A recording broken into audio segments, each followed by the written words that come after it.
Questions में कहा है कि 5 ओम का प्रतिरोध वाला एक परिपथ है। कोई परिपथ है, तार है, एक तरह से कह सकते हैं इसको। इसका प्रतिरोध जो है 5 ओम है। ठीक, यदि धारा में हम लोग वृद्धि होती है तो धारा में अगर वृद्धि होता है तो वोल्टेज में क्या होगा? वोल्टेज में भी वृद्धि होगा। हम लोग पढ़े थे कि धारा में जैसे वृद्धि होता है तो वोल्टेज में भी वृद्धि होता है। एक ग्राफ भी खींचे थे, जो ग्राफ एक सरल रेखा था और जो कि मूल बिंदु से होकर के जा रहा था। इस तरह से ये मान लेते हैं, ये आई को दर्शाता है और ये भी को दर्शाता है, और ग्राफ जो है इस तरह से बढ़ रहा था। यहाँ पर इस तरह से वैल्यू बढ़ते हुए जा रहा था। तो इसमें से भी जो होता है ओम के नियम से भी बाय आई, या फिर भी इज प्रोपोर्शनल टू आई, इस तरह से कह सकते हैं। तो जैसे धारा का अगर मान बढ़ेगा तो विभवांतर का भी मान बढ़ेगा। इसका आंसर हो जाएगा बी नंबर।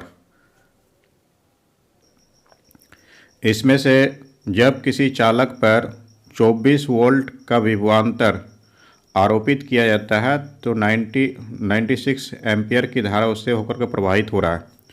तो इसमें से भी का वैल्यू जो है भी इक्वल टू ये है 24 वोल्ट, और आई इक्वल टू जो है आई का मान ये है 96 एम्पियर।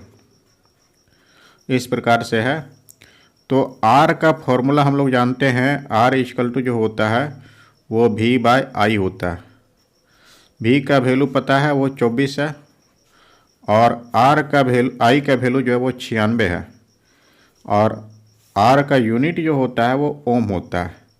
इसको सॉल्व करेंगे 4 बार में, इस तरह से कैंसिल हो जाएगा। तो 0.10 में बदलेंगे, 10 हो गया, 4 दूनी 8 हो गया, फिर 2 हो जाएगा, 4 पंचे 20, ये निकलेगा 0.25 ओम। बी नंबर इसका आंसर होगा। क्वेश्चन है, यदि तार की लंबाई दोगुनी कर देते हैं, ठीक है, तार की लंबाई अगर दोगुनी कर देंगे तो प्रतिरोध क्या होगा? प्रतिरोध भी दोगुनी हो जाएगा, और तार के अनुप्रस्थ काट का क्षेत्रफल को आधा कर देंगे। ठीक है, तो हम सभी जानते हैं आर जो होता है वो व्युत्क्रमानुपाती होता है 1/a का। तो अगर क्षेत्रफल को हम लोग आधा कर देंगे तो आधा ऐसे होता है, आधा, तो ये जो है 2 ऊपर चला जाएगा। कहने का अर्थ हो गया 2 × 1/a, ऐसे निकलेगा। तो इसका अर्थ हो गया कि प्रतिरोध जो है वो अब दोगुना हो जाएगा।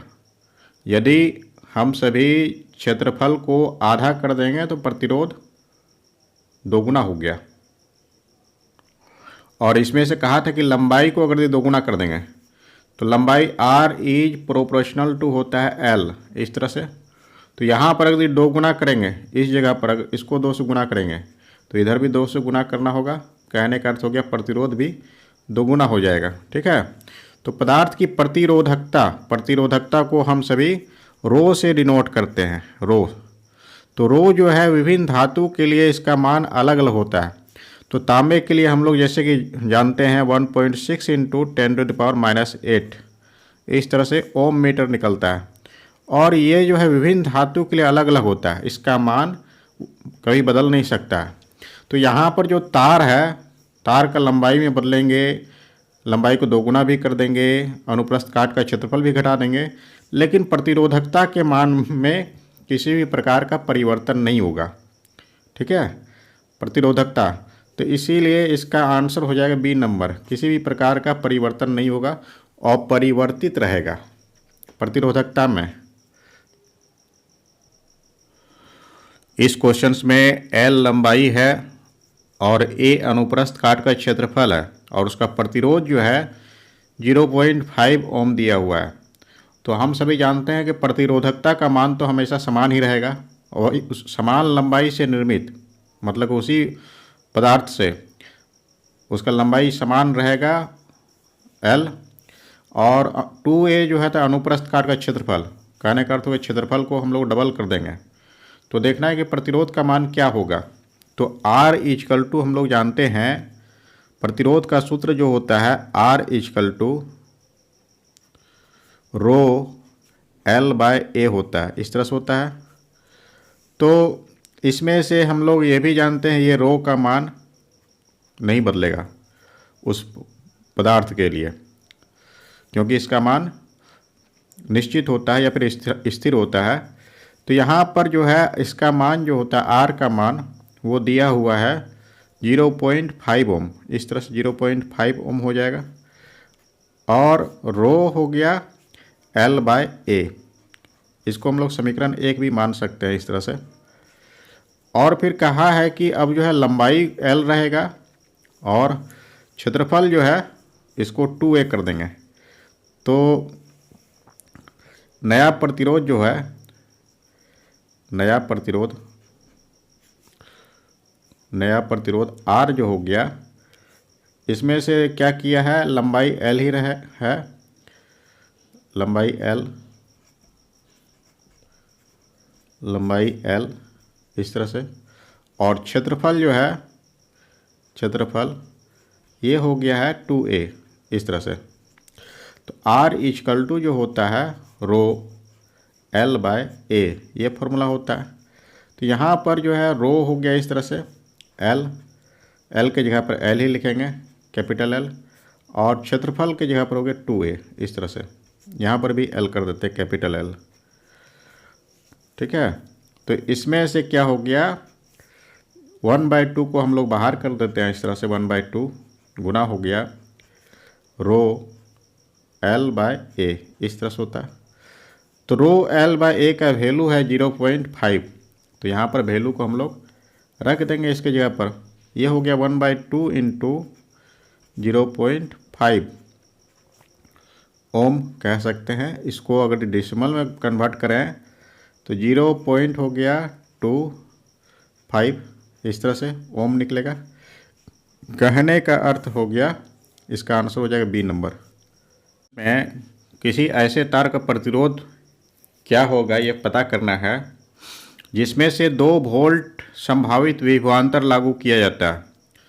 भी का वैल्यू 2 वोल्ट दिया हुआ है। तार के माध्यम से करंट जो है, करंट का प्रवाह वो 1 एम्पियर है।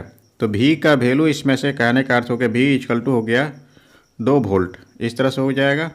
और आई का वैल्यू जो हो गया वो 1 एम्पियर, ये हो गया। तो इसमें से हमको आर का वैल्यू पता करना है।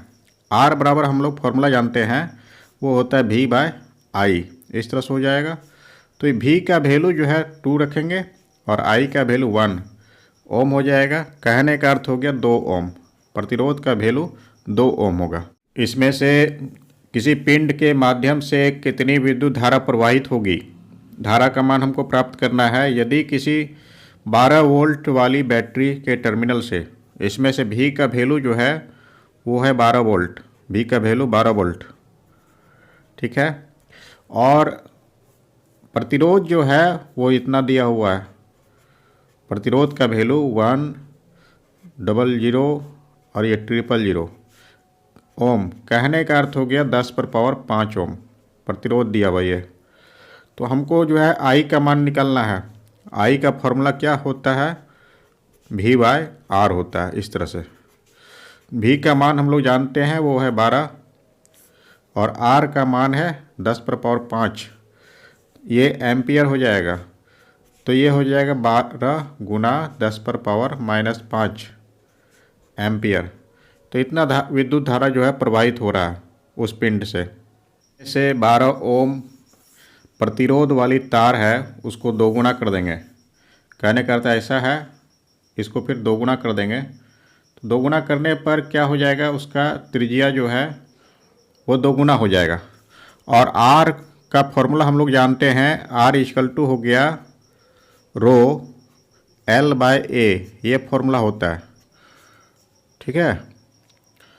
तो इसमें से आर का वैल्यू 12 दिया हुआ, 12 बैठा देंगे, रो हो गया, एल हो गया और ये रहा ए, ठीक है। ये हो गया समीकरण 1 मान सकते हैं इसको। इसमें से क्या कहा है कि केवल जो है इसका तार को 2 गुना कर देंगे। वही तार नहीं है, दूसरा तार है। अगर वही तार रहता है तो उसका लंबाई आधा हो जाता, ऐसा नहीं है। तो इसमें से क्या हो जाएगा, अब नया तार जो है उसका जो है त्रिज्या जो है, तो ए जो है ए, इसमें से आर जो है डबल हो जाएगा, आर जो है ये हो गया 2r कह सकते हैं इसको। यहाँ पर जो है इसका मान लेते त्रिज्या पहले r था, तो a बराबर जो है पाई r स्क्वायर है, इस तरह से इस तार के लिए सिंगल है उस समय। तो ये हो जाएगा r बराबर 2r हो गया, तो इससे जो है क्षेत्रफल कितना हो जाएगा, पाई इंटू 2r स्क्वायर। कहने का अर्थ हो गया 4 इंटू पाई r स्क्वायर, ये हो जाएगा, कह सकते हैं इसको 4a, इस तरह से हो गया। जब हम तार को दोगुना कर दिए तो इसका क्षेत्रफल जो है 4a हो गया। तो अब जो है नया जो है प्रतिरोध जो होता है R, वो हो गया रो L बाय A, ठीक है। तो रो हो गया, लंबाई जो है किसी भी प्रकार का परिवर्तन नहीं हुआ, लेकिन क्षेत्रफल जो है वो 4a हो गया। इसको सॉल्व करेंगे तो 1/4 इंटू रो L बाय ए हो जाएगा ऐसे। तो रो L बाय ए का वैल्यू है 12, तो यहाँ पर हम लोग 12 लिख सकते हैं, 1/4 इंटू 12 हो जाएगा। कहने का अर्थ हो गया सॉल्व करने पर 3 ओम निकलेगा, तो ये हो जाएगा 3 ओम। तो नए प्रतिरोध जो है वो 3 ओम होगा, नए प्रतिरोध 3 ओम है, 3 ओम। इसमें से यदि प्रतिरोध को आधा कर दिया जाए तो धारा का मान क्या होगा ये पता करेंगे। तो हम सभी जानते हैं I का वैल्यू जो होता है, I का फॉर्मूला, I जो होता है I इक्वल टू V/R ऐसे होता है, ठीक है। तो अब जो है इसमें से कहा है कि प्रतिरोध को जो है हम लोग आधा कर देंगे, प्रतिरोध को आधा करेंगे। कहने का हो गया R डैश, ये हो गया R/2, आधा कर देंगे तो ये हो जाएगा। तो धारा का मान क्या होगा ये पता करेंगे।